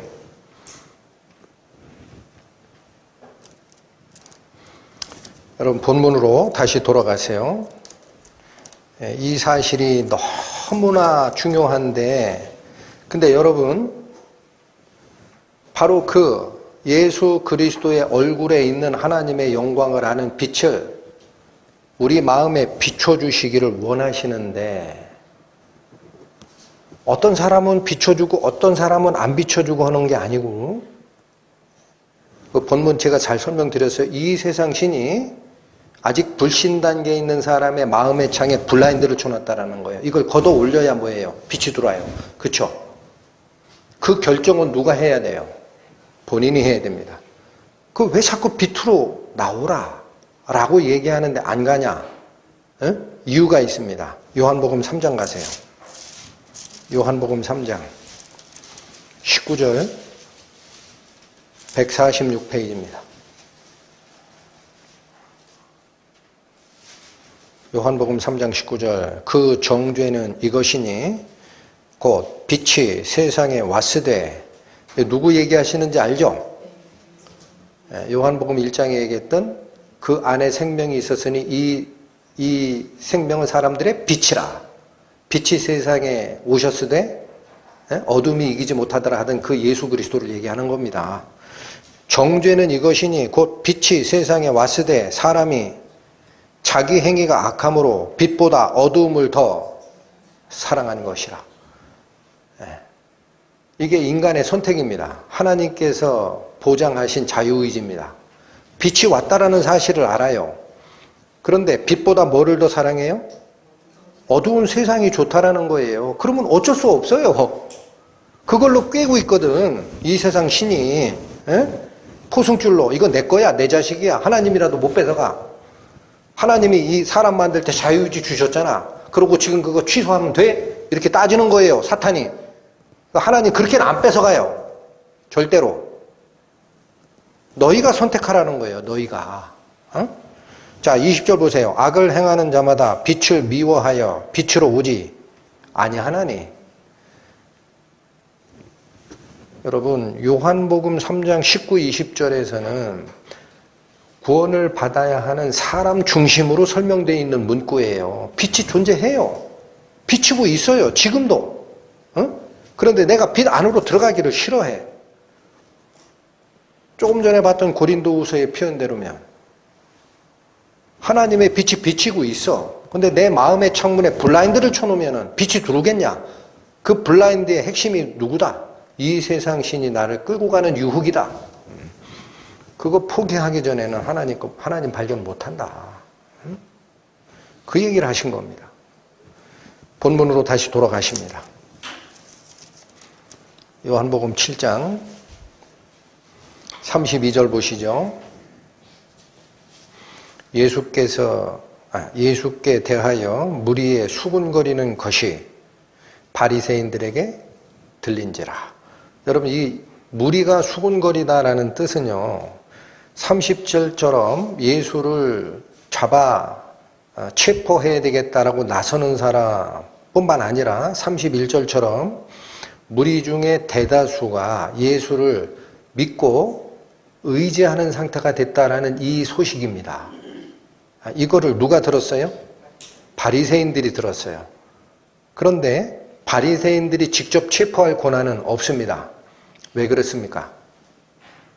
이 당시 공식적으로 최고회의, 산헤드린은 대제사장들과 사두개인들이 대략 70%, 바리새인은 30%가 그 안에 참여돼서 70명의 위원회를 구성해요. 거기서 결정 내려야 정식 체포영장 나옵니다. 그러니까 이 말은 이런 뜻입니다. 무리들이 수군거리고 예수가 이 기적을 베푼 예수가 메시아가 아니냐라는 움직임을 딱 듣고 나서 이거 그냥 둘 수 없다라는 거예요. 누가 결정했다? 바리새인들이. 그런데 실제 실행은 누구랑 해요? 대제사장들과 바리새인들이 그를 잡으려고 하석을 보내니, 이 말은 산헤드린의 공식 의결을 통해서 이제는 체포영장 발부가 됐다라는 뜻입니다. 그거는 바리새인 혼자 못해요. 아시겠죠? 산헤드린의 결정을 해줘야 돼. 그 산헤드린이 대제사장들과 바리새인으로 구성된 멤버예요. 70명이. 자, 근데 저는 이 말씀을 듣다가도 그거 참 희한하다. 대제사장들과 사두개인 쪽이 당국자의 메이저 파트입니다. 한 70% 된대요. 바리새인은 율법학자들인데 한 30%밖에 없어. 그럼 이들이 주관해야 될 것 같은데 왜 바리새인들이 이 말을 딱 듣고 야 이건 그냥 놔두면 안 되겠다 결정을 내리고 산헤드린의 공식 안건으로 올려서 통과시켰을까? 바리새인들이 왜 이랬을까? 이해가 안 돼요. 여러분, 바리새인이라는 이 바리새, 이게 어디서 나온 거냐면요, 이스라엘 말 히브리어로 파라쉬에서 나온 단어입니다. 파라쉬가 뭐냐? 분리하다라는 뜻이에요. 그 바리새인들은 자기들을 분리된 자라고 얘기를 한 거야. 언제부터 이랬느냐? 바벨론 포로 잡혀갔다가 돌아와서 우리가 잘못했구나 하고 회개할 때 더 이상은 이방인과 같이 살면 안 되고 더러움에서도 우리가 따로 독립돼서 하나님만 쫓아가자라고 했던 무리들이 바로 그 파라쉬, 바리새파입니다.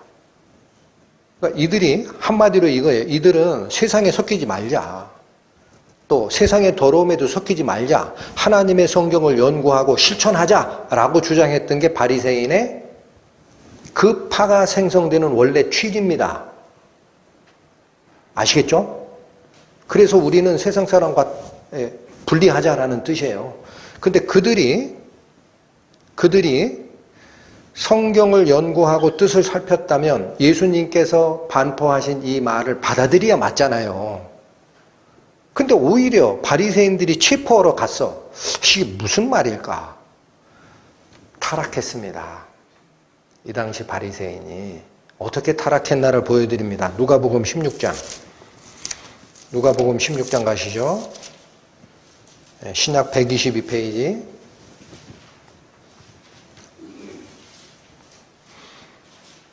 13절부터 봅니다. 지파인이 두 주인을 섬길 수 없나니 혹 이를 미워하고 저를 사랑하거나 혹 이를 중히 여기고 저를 경히 여길 것임이니라. 여러분, 하인 하나가 두 주인 밑에 있을 수 없다라는 거예요. 그렇죠? 그러면서 뭐라고 그래요? 너희가 하나님과 재물을 겸하여 섬길 수 없느니라. 여러분, 이 세상 신이 나에게 약속하는 물질적 축복과 하나님께서 나에게 주시고자 하는 영적인 은혜를 같이 누릴 수 없다라는 거예요.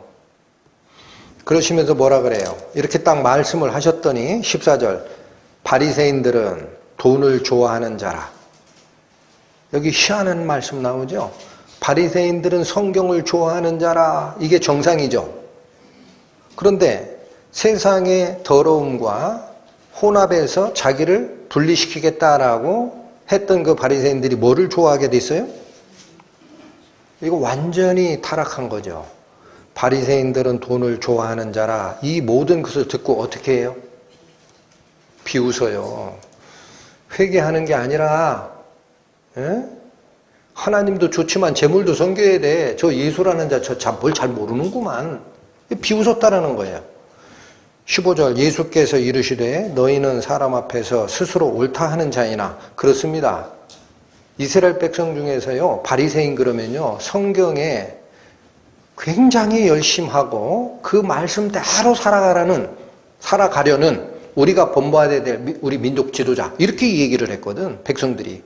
그러니까 그 말이에요. 너희는 사람 앞에서 스스로 옳다 하는 자이나 너희 마음을 하나님께서 아시나니 사람 중에 높임을 받는 것은 하나님 앞에 미움을 받는 것이니라. 여기 예수님과 바리새인들 간의 이 기록에서 우리가 발견할 게 두 가지입니다. 세상의 더러움에서 분리하고 하나님의 말씀만 연구하고 실천하겠다라고 했던 바리새인들의 목표가 돈을 좋아하는 쪽으로 타락이 됐을 뿐만 아니라 바리새인이라는 그 지위, 다른 백성들이 보기에 옳은 자다, 저들 바리새인들은 진짜 옳은 자들이야 라고 하는 그것만 딱 취해가지고 높아지기를 좋아했다라는 거예요. 이 말이 그 말입니다. 15절이 너희는 사람 앞에서 스스로 옳다 하는 자이나 너희 마음을 하나님께서 아시나니 사람 중에 높임을 받는 것은 하나님 앞에 미움을 받는 것이니라. 자기를 높이기를 좋아했다라는 거예요. 두 가지 타락입니다. 교만과 물질사랑. 그러니 그 바리새인들이 오늘 본문에 있는 것처럼 예수님께서 풀어주신 안식일의 비밀을 받아들이겠냐고요. 내쳐야지. 그래서 바리새인들이 주도한 겁니다. 다시 본문으로 가보시죠. 요한복음 7장 33절입니다. 예수께서 이르시되 내가 너희와 함께 조금 더 있다가 나를 보내신 이에게로 돌아가겠노라. 여러분 31절에서 저희가 예수를 잡고자 하나, 이것은 유대 당국자가 아니라 그랬어요. 유대 당국자가 아니라 무리 중에 있던 일부 사람들이 유대 당국자의 미온적 태도를 비판하고 우리가 직접 나서자 하는 사람이었다 그랬죠. 그런데 31절 무리 중에 대다수가 예수를 추종하는 모습을 보이니까 32절에 가서 바리새인들이 주도해서 이제는 산헤드린에서 발부된 체포영장을 발부해서 공식적 체포 과정에 들어갔다라는 얘기입니다. 그러면 여러분 여기서 보십시오. 산헤드린이 예수를 체포한다고 하면 하나님이 정한 예수님의 죽은 때가 있어요. 그 전에 마음대로 체포해 갈 수 있어요? 못해요? 절대 안 됩니다. 아까 보여드렸잖아요. 절대 안 돼요. 하나님이 비웃으세요. 코웃음 치신다고. 그러니까 여기 뭐라고 그래요? 예수께서 이르시되 내가 너희와 함께 조금 더 있다가 나를 보내신 이에게로 돌아가겠노라. 이 말이 뭐예요? 아직 내 때가 아니야. 조금 더 있다가 하나님께 갈 때가 되면 그때 갈 거야. 그 뒤에 선언이 굉장히 심각합니다. 너희가 나를 찾아도 만나지 못할 터이요 나 있는 곳에 오지도 못하리라. 여러분 이 예수께서 말씀하신 34절의 말씀을 듣고 유대 당국자들은 이걸 어떻게 이해했어요? 똑같아요. 세상적인 걸로 이해했어요. 그래서 35절 이에 유대인들이 서로 묻되 이 사람이 어디로 가기에 우리가 저를 만나지 못하리요. 헬라인 중에 흩어져 사는 자들에게 가서 헬라인을 가르칠 터인가? 여기 성전 마당에서 가르치는 게 문제가 돼서 지금 논란이 생겼잖아요. 그리고 예수님이 뭐라고 했냐면 나 보내신 에게 돌아가겠다. 내가 가는 곳에는 너희는 못 올 거야. 나를 찾지도 못할 거야 하니까 이 말을 듣고 있는 유대 당국자들은 예수가 이방 지역으로 가가지고 자기 교훈을 설파하려고 하는 거야? 이렇게 느꼈다라는 거예요. 여러분 예수님께서 너희와 잠시 있다가 어디로 간다고 했어요? 33절 다시 돌아가세요. 예수께서 이르시되 내가 너희와 함께 조금 있다가 어디로 간다 그랬어요? 나를 보내신 이에게로 간다 그랬지 이방 지역으로 간다 그랬어요? 나를 보내신 이에게로 돌아간다가 무슨 뜻이에요? 하나님께로 돌아가겠다는 얘기예요. 예수님이 하나님과 같이 계셨던 분으로 우리 사람의 몸을 쓰고 잉태해서 오셔서 지상사역을 다 완성하시고 자기 생명을 십자가에 제물로 바치신 다음에 죽어서 지옥까지 내려가십니다. 거기다 죄를 묻어버리고 성령의 능력으로 부활하셔서 하나님께로 갑니다. 이게 예수가 돌아가시는 길이에요. 나를 보내신 이에게로 돌아갈 때는 그냥 돌아가는 게 아니라 목적을 완성하시고 돌아가는 거예요. 그건 죽음을 거쳐서 가는 길입니다. 아시겠죠?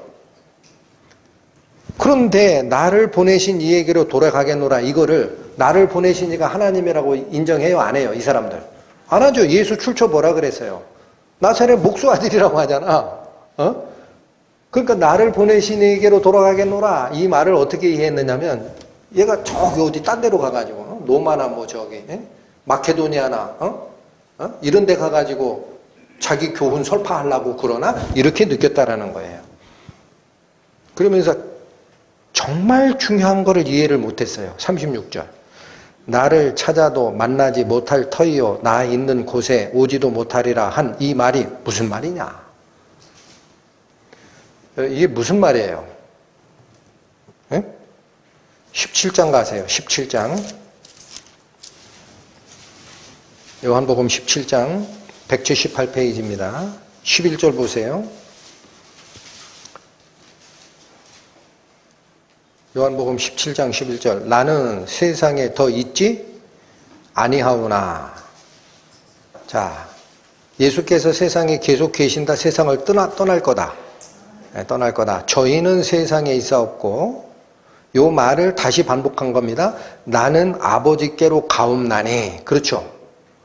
그러니까 예수께서 나를 보내신 이에게로 돌아가겠노라 라는 이 말은 세상을 떠서 하나님 아버지께로 돌아갈 일이 있다라는 얘기를 한 겁니다. 그러면서 뭐라고 하느냐? 거룩하신 아버지여 내게 주신 아버지의 이름으로 저희를 보존하사 우리와 같이 저희도 하나 되게 하옵소서. 누구를 위한 기도를 하죠? 예수님의 제자들, 구원받은 자들을 위한 기도를 합니다. 왜 그래요? 그 제자들을 같이 데리고 가는 게 아니거든, 지금. 그들은 이 땅에 남아 있어야 돼요. 왜? 영적 전쟁의 전사니까. 아직 구원받지 못한 영혼들 구해내는 영적 전쟁의 전사로 있어야 되니까 그들은 남겨놓고 예수님만 가는 거예요. 그러니까 이들을 위해서 타락하지 않도록 보존하시고 보호해 주소서라는 기도를 한 건데 29절 가세요. 23절. 곧 내가 저희 안에 아버지께서 내 안에 계셔 저희로 온전함을 이루어 하나가 되게 하려 함은. 자, 여러분 다시 올라가셔서 11절 끝에 뭐라고 돼 있죠? 하나가 되게 하소서라는 거예요. 이게 무슨 뜻이냐? 여러분 여기도 굉장히 중요합니다. 잘 새겨 들으세요. 예수 그리스도께서 돌아가시기 전에 한 마지막 기도예요. 하나가 하게 해달라라는 이 말이 무슨 뜻이냐? 23절로 가는 거예요. 곧 내가 저희 안에 아버지께서 내 안에 계셔서 저희로 온전함을 이루어 무엇이 되어? 하나가 되게 하려 함은 아버지께서 나를 보내신 것과 또 나를 사랑하심 같이 저희도 사랑하신 것을 세상으로 알게 하려 함이로소이다. 이 세상을 향한 목적이 있고 즉 전파, 복음 전파의 목적이 있고 24절 잘 읽으셔야 됩니다. 아버지여 내게 주신 자도 나 있는 곳에 나와 함께 있어. 이게 무슨 말이에요? 예수님 어디로 올라가세요 지금? 하나님께로. 그러면 나에게 주신 자, 예수님을 믿은 신자들도 나와 함께 있어 나 있는 곳에. 그러면 우리 신자들도 어디로 데리고 가겠다는 얘기입니까? 하나님 예수께서 올라가신 천국으로 인도하시겠다는 거죠. 다시 보세요. 24절. 아버지여 내게 주신 자도 나 있는 곳에 나와 함께 있어 아버지께서 창세 전부터 나를 사랑하심으로 내게 주신 나의 영광. 길어요. 예수님의 영광을 저희도 보게 하기를 원하옵나이다. 우리가 예수 그리스도의 완전한 영광을 우리 눈으로 보는 곳은 이 땅이 아닙니다. 언제예요? 죽어 천국. 예수 그리스도 계신 곳에 같이 가면 그때 예수님의 영광을 보게 됩니다. 그럼 여기 잘 보십시오. 오늘 본문에서 예수께서 뭐라고 했어요? 예수께서 뭐라고 하셨죠? 내가 너희와 함께 조금 있다가 나를 보내신 이에게로 가겠노라 라고 하시고 나서 너희가 나를 찾아도 만나지 못할 터이요 나 있는 곳에 오지도 못하리라. 여러분 이게 뭐예요? 예수님을 체포를 주도했던 바리새인들은요 하늘나라라는 그곳에서 격리된다라는 거예요. 절대로 못 온다. 여러분 여기 너무 희한하지 않습니까? 바리새가 무슨 뜻이라 그랬어요? 세상과 그 더러움에서 분리하여 하나님의 말씀을 연구하고 실천하겠다라는 그 바리새인들이 물질을 사랑하는데 타락이 됐고, 사람들이 옳다라고 여기니까 그걸 가지고 지위가 올라가서 칭찬받는 걸 좋아하던 그들이 예수를 체포하는데 앞장섰죠. 그들은 영원한 천국에서 격리될 거다라는 얘기예요. 바리새, 니들 말대로 너희는 천국에 못 온다. 누가 간다? 구원받은 우리 성도가 아버지여, 그들도 나 있는 곳에 같이 있어 함께하게 하소서. 그들만 올라갑니다. 여러분, 성경이 얘기하는 단어가 얼마나 정밀하고 정확한지 아시겠죠? 근데 이 말을 이들이 알아들었어요? 못 알아들었어요? 못 알아들어요. 왜 못 알아들어요? 왜 못 알아들어요? 성경의 뜻에 이미 마음이 떠서 물질을 사랑하고 사람으로부터 높임을 받는 걸 좋아하던 바리새인이니까 타락한 거예요. 그들의 이름은 이미 더럽혀졌습니다. 예수님께서 그래서 너희들 이름대로 너희는 천국에서 격리될 것이다. 그러니까 이 약속을 받은 우리 그리스도인들은 죽음을 무서워할 필요가 없어요. 여러분, 죽음이라는 게 뭡니까? 그 영광스러운 예수님 보러 가는 길이에요. 예수께서 당신이 죽어 하나님께 가는 그 시점을 자기가 결정하셨듯이, 저는 우리 이 말씀사랑교회 이 성경 말씀 같이 상고하는 여러분들에게 원하는 게 있어요. 우리 때가 다 되죠. 하나님께 영광 돌리고 어서 데려가 주십시오. 기도하는 자 되어야 됩니다. 남아있을 이유가 없으면 그 육체적 생명에 왜 그렇게 목을 맵니까? 응? 그곳이 영광스러운 곳이지. 이 믿음을 믿고 이 세상 힘차게 유혹 안 받고 살아가는 우리 말씀사랑교회 성도가 되기를 축원합니다. 기도하겠습니다. 하나님 아버지, 감사합니다. 오늘 저희가 살핀 이 말씀 속에서도 바리새, 파라시, 나는 세상과 분리되어 하나님의 가르침만 따르고 그걸 실천하겠나이다 라고 외쳤던 바리새인들이 결국 시간이 흘러 물질에 타락이 되고 사람들로부터 높임을 받는 자리에 있기를 좋아하는 자기 교만에 휩싸였을 때 본인들만이 예수 그리스도의 은혜에 천국으로부터 격리된다라는 사실을 뼈저리게 배웠습니다. 바라옵는 것은 이 말씀을 듣는 모든 사람들의 영혼이 하나님의 말씀 앞에 무릎을 꿇고 하나님께서 주시고자 하는 영적인 축복 충분히 받아들여 기쁨으로 누리고 사는 삶 살 수 있도록 저희의 손을 잡아 인도하여 주옵소서.